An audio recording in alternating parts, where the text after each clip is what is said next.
Bismillahirrahmanirrahim. Assalamualaikum warahmatullahi wabarakatuh.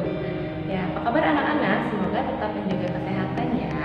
Nah, pada pertemuan hari ini kita akan belajar tentang gaya. Apakah itu gaya? Nah, kalian pernah melakukan tarikan atau dorongan, misalnya mendorong meja, menarik tambang gitu ya. Nah, itu kita sebenarnya sedang melakukan sebuah gaya. Gaya sendiri itu dibagi jadi dua, ada gaya sentuh dan gaya tak sentuh. Nah, yang pertama itu ada yang namanya gaya sentuh.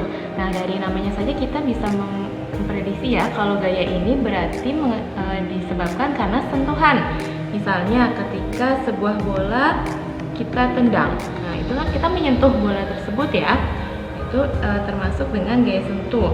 Selain itu ada juga seperti mendorong mobil, mengangkat barbel, dan menarik pegas. Nah, semua itu dinamakan dengan gaya sentuh.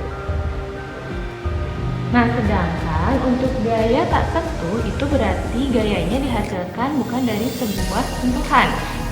Nah, itu contohnya adalah gaya gravitasi bumi atau gaya tarik bumi. Nah, misalkan kita seperti melemparkan sesuatu nih ya ke atas, kayak gitu terus dia akan kembali lagi jatuh ke bawah kayak gitu. Nah, itu namanya gaya tarik bumi. Nah, untuk contohnya sendiri gaya sentuh itu banyak ya. Ada gaya dorong, gaya tarik, gaya gesek, gaya normal, gaya magnet, bahkan gaya listrik statis. Nah, kesemuanya itu adalah bagian dari gaya sentuh. Nah, selain mempunyai besar, gaya juga mempunyai arah. Nah, arahnya itu ditentukan dari garis yang searah atau anak panah. Nah, misalnya contohnya tadi ketika kita melakukan permainan tarik tambang. Nah, ada yang arahnya sebelah kanan dan ada yang arahnya sebelah kiri. Nah, itu kita bisa hitung tuh resultan gayanya berapa.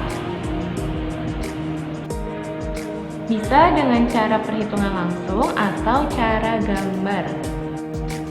Nah, kita bisa coba lihat dengan cara menggambarkan arah gayanya. Misalnya kita gambarkan ini adalah F gaya sebesar 5 Newton. Nah, kita anggap 5 Newton itu dia panjangnya segini. Jadi kalau misalkan ada yang lebih panjang ya 2 kali lipat, nah berarti ini F-nya adalah 10 Newton. Jadi nanti disesuaikan dengan jaraknya. Nah, selain itu kita juga bisa gunakan benda ya. Kayak misalkan ada bendanya nih, benda A. Misalkan ini F-nya ada F1. F1-nya itu 20 Newton.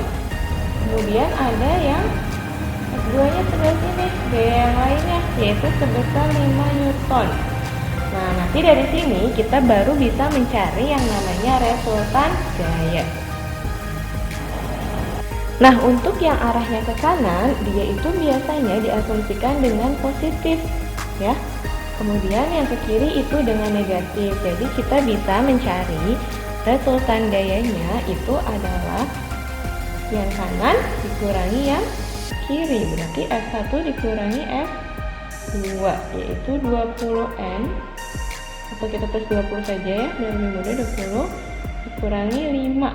Berarti hasil akhirnya hasil akhirnya adalah 15 Newton. Ini adalah resultan gaya dari benda A ini. Nah, ada juga contoh lainnya. Misalnya ya, ini nomor 2. Itu benda B.